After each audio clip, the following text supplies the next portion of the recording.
Olá pessoal do sétimo ano, tudo bem com vocês?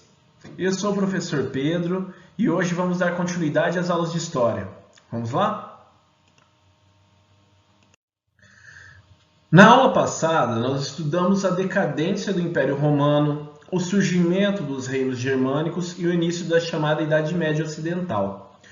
Porém, temos que lembrar que fora da Europa viviam outros povos e civilizações, cada qual com a sua própria história. Embora tivessem no mesmo tempo cronológico dos europeus, viviam um outro tempo histórico. Entre esses povos estão os árabes. Hoje nós iremos trabalhar o módulo 3 da apostila de vocês. Página 149. Árabes, uma civilização, um profeta, uma nova religião. Vamos lá? Só para começar a aula, uma curiosidade, vocês sabiam que a história de Barretos teve contribuições importantíssimas da comunidade árabe? Vamos conhecer um pouquinho mais sobre a cultura deles. Observem aqui no slide, pessoal, temos um mapa, um mapa da Península Arábica, é onde habitavam os povos árabes. Por volta do século VII, esses grupos vão passar por transformações políticas e sociais. Transformações que vão levar a um expansionismo dessa cultura. Ou seja, eles vão buscar novos territórios, vão conquistar novos territórios. Assim, nós vamos ter um encontro entre diferentes culturas. Ok? É importante para vocês entenderem, então, por mais que nós temos visto bastante história sobre a Europa, o mundo continuava com sua história acontecendo, As coisas continuavam acontecendo e de diferentes maneiras, porque as sociedades, civilizações se organizam de formas diferentes, tá bom? Vamos aprender também sobre o islamismo, uma religião que vai surgir ali, na Península Arábica, e atualmente é a religião que mais cresce no mundo. E vale reforçar, não é uma religião que se restringe apenas aos árabes, ok?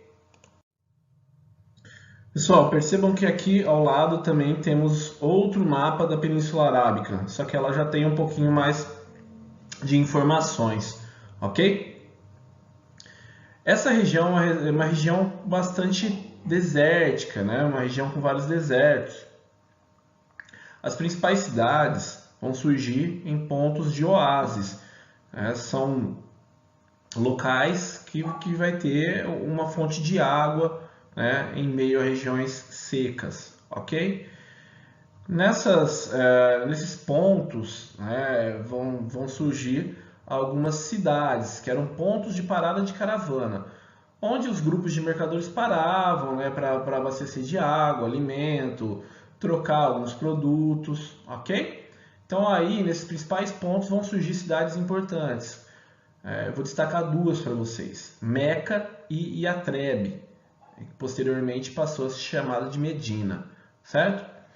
Essas cidades eram governadas por sheiks, que eram chefes das tribos, grupos familiares, ok?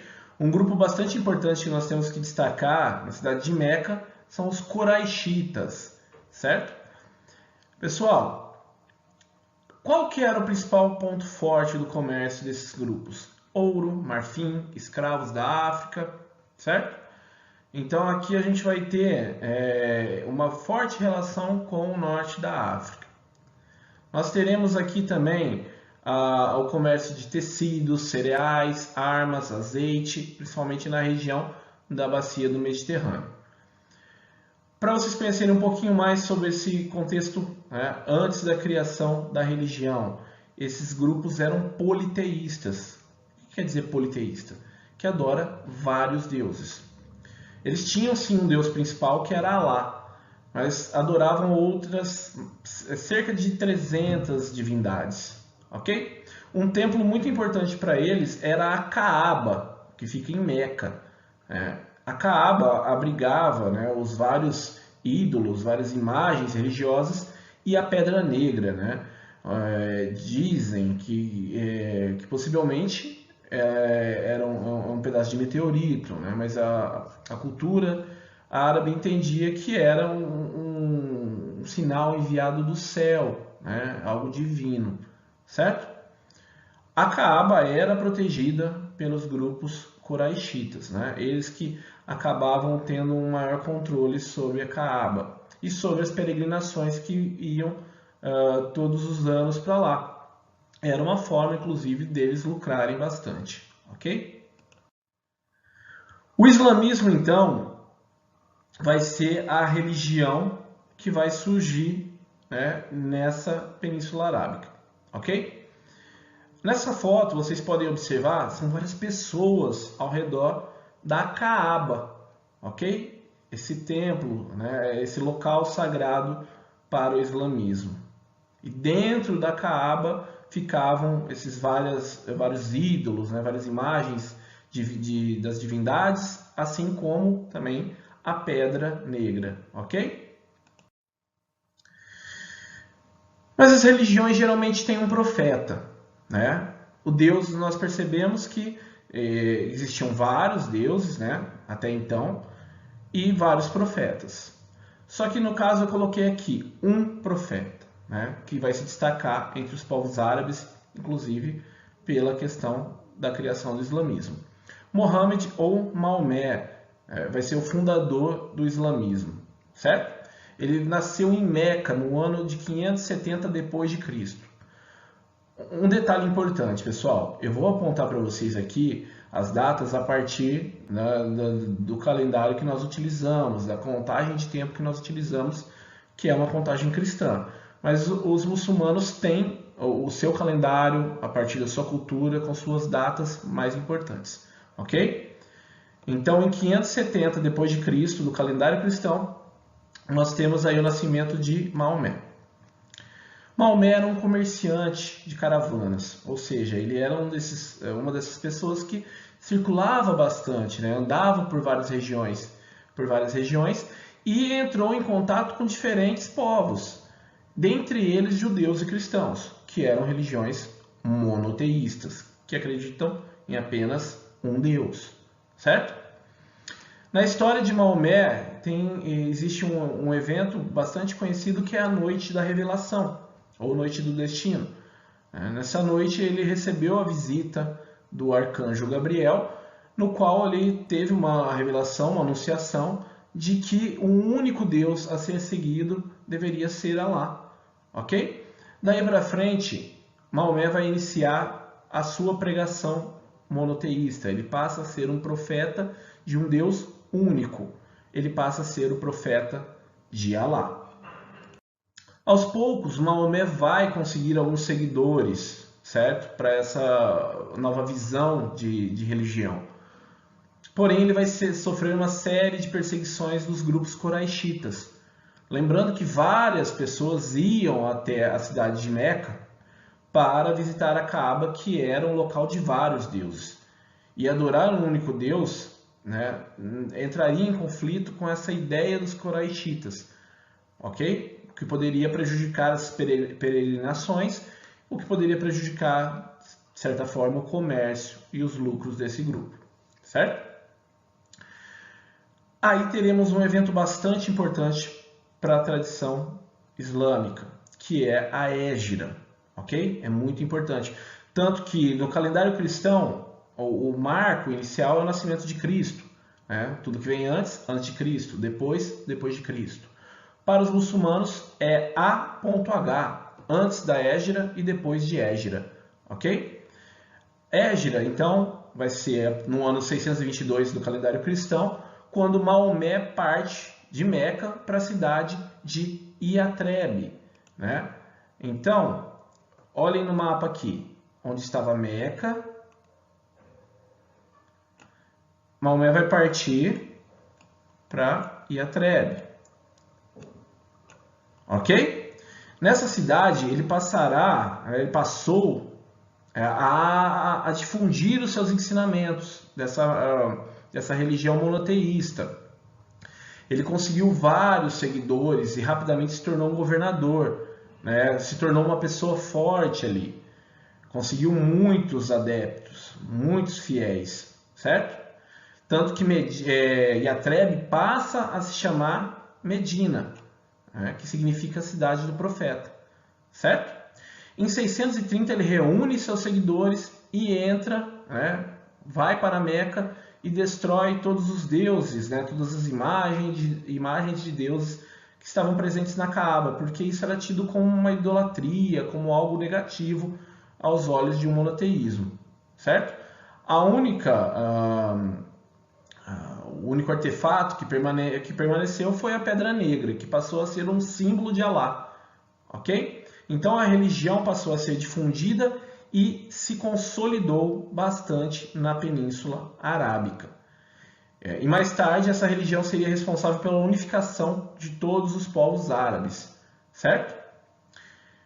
Em 632 nós teremos a morte de Maomé, mas aí a gente já tem uma religião consolidada e bastante difundida nessa região. E daí para frente, né, vai ter uma continuidade. Essa nova religião, então, o islamismo, o Islã, que significa submissão total à palavra de Deus em árabe, eles também são conhecidos como muçulmanos, ok? Eles vão ter um número de fiéis muito grande no mundo todo, certo? Observem no mapinha aqui ao lado. Obviamente, boa parte está no Oriente Médio e na Ásia, né? Ásia, África subsaariana, ok? Mas em todos os lugares nós conseguimos ter contato com os povos árabes, certo? A doutrina, né, dos povos árabes é bastante pautada nas ideias, né, do respeito, respeito às outras religiões monoteístas, da caridade, ok? Essa nova religião vai ser responsável, então, pela união de todas as tribos árabes, certo? Esse livro aqui ao lado é o Corão, ou Alcorão, né? Livro que traz a doutrina do islamismo, certo? Esses territórios árabes passaram a funcionar, né, passaram a se organizar como um reino, com administração centralizada e leis. Essas leis e administração centralizada passaram a ser responsabilidade dos califas, que eram os sucessores de Maomé. Então a gente vai ter aqui na política um forte vínculo com a religião, vínculo entre religião e política, certo?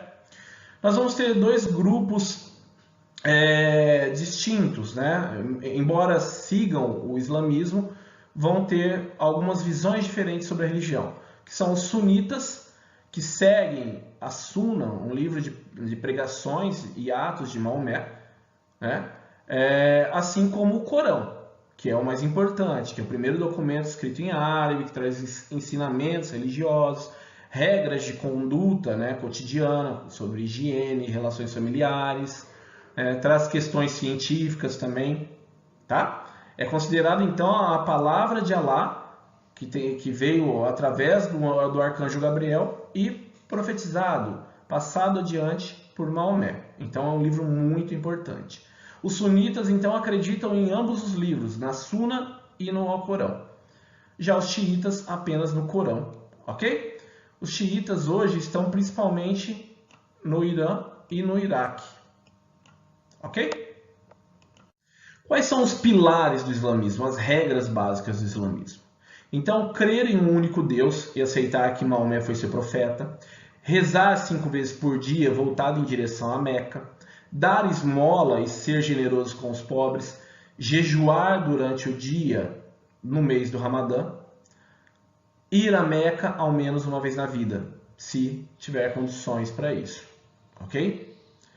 Aqui é muito comum, quando vocês forem a uma mesquita, vocês vão observar que lá não vai ter bancos, né? Lá vão ser tapetes ou esteiras no qual os muçulmanos fazem suas orações, ok? Os templos dos muçulmanos são as mesquitas, local que eles se reúnem para orar. Não há altares, imagens ou bancos. Os fiéis se ajoelham em tapetes ou esteiras. Aqui ao lado temos uma mesquita, certo? E acima temos o interior de uma mesquita, percebam que não tem figuras humanas, são os chamados arabescos, ok? Figuras geométricas, abstratas, trançados, que inclusive são muito lindas. Um detalhe importante para vocês. Em Barretos temos uma mesquita, né? Como eu disse, a comunidade árabe é muito importante para a história de Barretos. E não é só uma mesquita, é a primeira mesquita do interior de São Paulo, né? Construída em 1960. Ela fica na Rua 6, na esquina com a 21, ok?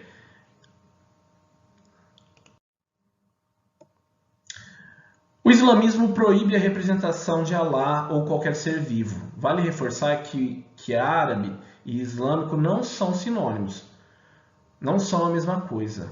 Árabe são pessoas que falam o idioma e praticam as tradições árabes. A religião islâmica surgiu em meio aos árabes, porém outros povos se converteram ao longo do tempo. Então muitos islâmicos não são árabes, e há também árabes que seguem outras religiões. Ok? Olha essa imagem, pessoal, desse slide. Como eu disse, existe uma proibição de adoração aos ídolos.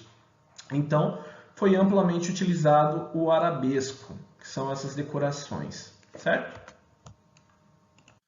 Após a unificação política, no final do século VII, esses árabes vão buscar por terras férteis. Como eu disse, ali não era uma região de terras muito produtivas. Assim como buscaram novas terras, eles vão buscar expandir a fé, certo? Vão entrar em conflito com vários povos.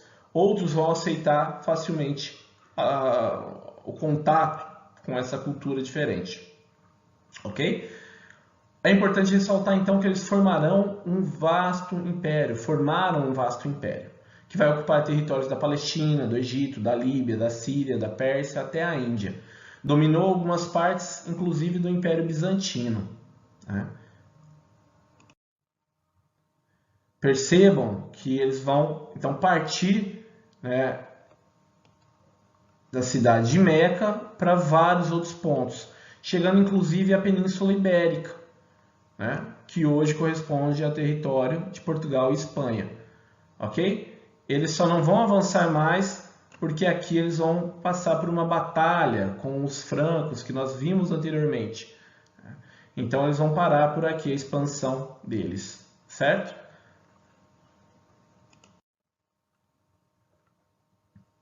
Eles conquistaram então territórios do norte da África, converteram os berberes, né, esses grupos nômades que acabam levando essa religião para o reino ao sul do Saara. O reino de Mali era um reino na África muito importante e era um reino muçulmano, tá?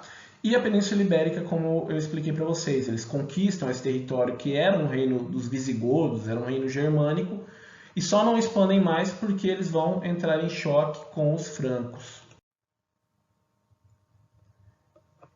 Eles tentaram, então, conquistar esse reino, só que foram derrotados pelo avô de Carlos Magno, Carlos Martel. Ok? Mesmo não conquistando territórios, todos os territórios da Europa, os árabes conseguiram cercar e isolar. Esse domínio do Mediterrâneo, então, dificultou o comércio dos europeus. Assim, os europeus voltaram-se ainda mais para a vida rural dos feudos, que é assunto da próxima aula. Bom, pessoal, na aula de hoje vocês conheceram a civilização árabe, o surgimento, a consolidação do islamismo, relacionamos a expansão árabe com o fechamento do acesso dos europeus ao mar Mediterrâneo. Vocês puderam conhecer um pouquinho mais sobre essa cultura, ok? Bom, pessoal, espero que tenham gostado. Aqui acima está o meu contato, caso tenham dúvidas, envie um e-mail, tá bom? Uma boa semana para vocês, bons estudos, muito obrigado e até a próxima aula.